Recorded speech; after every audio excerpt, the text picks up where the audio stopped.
Hi, this is Sue Jackson of the Book by Book blog, here with another Friday Reads. Before I jump into what I'm currently reading, I wanted to mention the reason why I posted no videos last week is because we were on a long overdue vacation. We had a wonderful week camping in 2 different state parks in Virginia. Beautiful places with perfect weather. We enjoyed camping, a little bit of hiking and kayaking within my limits, and we just had a wonderful time. And there was plenty of reading on this trip too. So check out my vacation vlog that I posted earlier this week, and you can see some beautiful video footage and photos of these gorgeous state parks in Virginia. We were just there at a wonderful time. The other important thing going on right now is, as this posts on Friday, it is 1 week until Booktopia starts.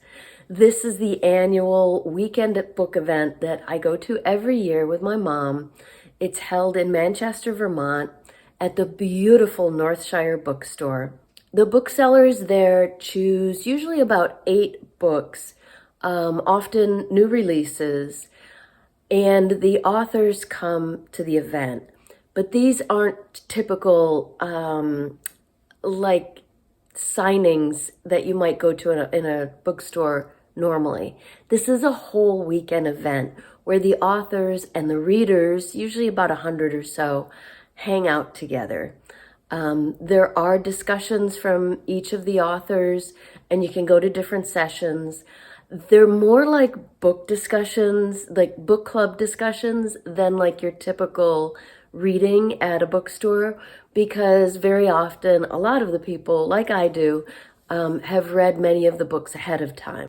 So it's like a bunch of book club discussions crammed into one weekend, along with a dinner, book trivia, a Yankee book swap. It's just a whole lot of fun. So that starts 1 week from now, and I have been very busy reading for it. So my current book is a Booktopia book, Brothers and Sisters Enter the Forest by Richard Mirabella. This has been a really intriguing book. I'm almost finished it. I'm right at the end. It is, as the title indicates, about a brother and a sister, adults. And one day, the sister, her name is Willa, is working as a nurse, living in her own apartment. And one day, her brother shows up on her doorstep. She hasn't seen him in years, and he doesn't look good. He's homeless. He looks very unhealthy. There is some history here, and the story continues in 2 different timelines. What's happening in the present as Justin, her brother, comes back into Willa's life, and also scenes from their childhood, with a particular focus on Justin. Justin's coming of age as a gay teenager is a large part of this book. And there is a horrible trauma that happened to him when he was 17 years old. You don't find out exactly what happened until pretty far into the book, so I won't spoil anything. But clearly this is at the heart of what is still wrong with Justin now. It's clear as an adult that he's still struggling with severe anxiety and some other issues, and which is why Willa's not sure she wants him back in her life. So the novel follows this brother and sister relationship, both when they're teenagers and when they're adults. Although some of that may sound kind of grim, and it is dark in parts, it's really a story of healing, of the brother and sister coming back into each other's lives, healing from old wounds of the past, and about their relationship as they come back together as brother and sister. It's been a wonderful book so far. It's a very intimate story. You get into kind of the center of Willa's life as well, because everything that happened to Justin affected her. She was the younger sister. And it's just a very intricate, intimate novel, although a lot happens, particularly in the flashbacks. Really loving Brother and Sister Enter the Forest. I can't wait to meet the author next week at Booktopia. Now, on our road trip last week, we used to do really long road trips every summer, like 3-week long road trips with our sons when they were little. So last week was just a 1-week long vacation, but it was dipping a toe back in the water of what we love, road trips and with our camper. So one of the things we love about that is listening to audiobooks in the car. So we started The Twist of a Knife by Anthony Horowitz. We weren't able to finish it because it wasn't a long enough trip, but we listened to some more last night on our way out to dinner to meet some people. So this is book 4 in his Hawthorne and Horowitz series. And this series has him in the center of the story as one of the main characters. And it is fully him in real life. The stories are fictional. He doesn't actually have murders happening all around him in real life, but it is his real life at the center of these fictional stories. So he is an author of thrillers and mysteries. He also writes screenplays. He's the famous author of the Alex Cross series for kids. All of that is in the book. I did listen to book 1, The Word is Murder, last fall and really enjoyed it. So I thought it was something my husband would enjoy. So this is book 4 in the series. It's only the second one I've listened to and the first one for my husband. But we're both completely engrossed in the story. So in this case, Horowitz has written his 3 books, 3 true crime books for Hawthorne, who is a semi-retired detective.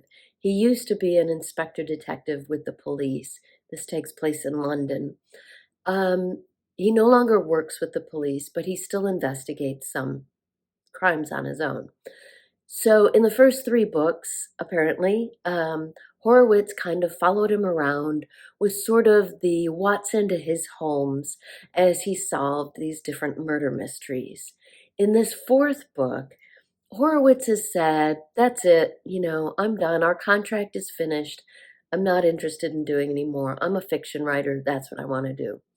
He's written a play, Mind Game, which he really wrote in real life. It is premiering in London's West End. So in the novel, Horowitz is the author of this play that is starting in the West End, which is a big deal for any playwright. And opening night, they get a really bad review from a critic who's known for being super critical. She destroys the play and everyone in it in her review, which is posted online immediately. She particularly lays into Anthony as the author of the play. And then the next day, she is brutally murdered. So everyone who associated with the play is a suspect, but the police have really decided that Anthony is the murderer. And there's actually a fair amount of evidence that points in his direction. So after spending a night in jail, he is terrified. The police are waiting for some more evidence to come back from the crime lab. He's terrified he's going to be convicted of this murder, even though he didn't do it. So he calls Hawthorne and asks if he will clear his name. So that's the setup here. The two are going around talking to everyone associated with the play, as well as other people from this critic's life. As usual, it's a very twisty, detailed mystery. There is very much a Sherlock Holmes vibe with Hawthorne. He has no social skills, but is really brilliant, and you never know what he's thinking. So we're really enjoying The Twist of a Knife by Anthony Horowitz, book 4 in his Hawthorne and Horowitz series, on audio, and we hope to finish it in the next couple of weeks. I am also squeezing in one more Booktopia book on audio. I was thrilled to be able to get this one through the library, and it is my first time borrowing something on Libby and listening to an audio on Libby. So this is The Love Scribe by Amy Meyerson. I've only just started it, so I don't know a whole lot about it. Seems like it's a bit of magical realism. I forgot to mention it's read by Julia Whalen. I've been hearing a lot about her as a really amazing audio narrator, so I'm enjoying that so far. This is about two friends named Alice and Gabby. Alice is kind of at odds in her life. She doesn't know what to do. She and Gabby have been best friends and very close since they were young. They have this tradition of writing letters to each other, and they started it before email was a thing, so now they email each other, but they write to each other, even though they live in the same city, I think San Francisco, and can see each other fairly often. They have this tradition of writing to each other. And Gabby has just gone through a really horrible breakup. And Alice has seen her go through breakups before, and she kind of knows what happens with her and what she needs. And she sits down to write her a letter, and instead she suddenly has this vision of a bright red hummingbird. So she writes this story. It just kind of pours out of her, this like 12-page short story about hummingbirds. And she sends it off to Gabby, thinking, this is really silly, but I'm going to send it to her. She'll get it. And what happens is, while Gabby is reading the story in a bar, she meets a new guy and falls in love.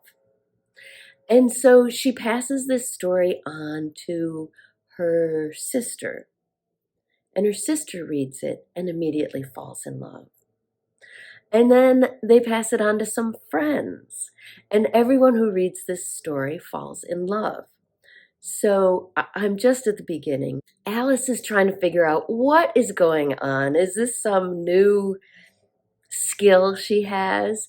And I think as the book continues, she decides that this is like her new career, the love scribe. So far it's very interesting. I have to admit, magical realism is not typically my thing. But a lot of my friends from Booktopia have already said that they loved this book. So, and it's Booktopia. They always choose great books. So I am giving it a try. So far it's excellent, and I'm enjoying it on audio. That's The Love Scribe by Amy Meyerson. So that's what I'm reading and listening to this week. I would love to hear what you're reading. Let me know in the comments down below.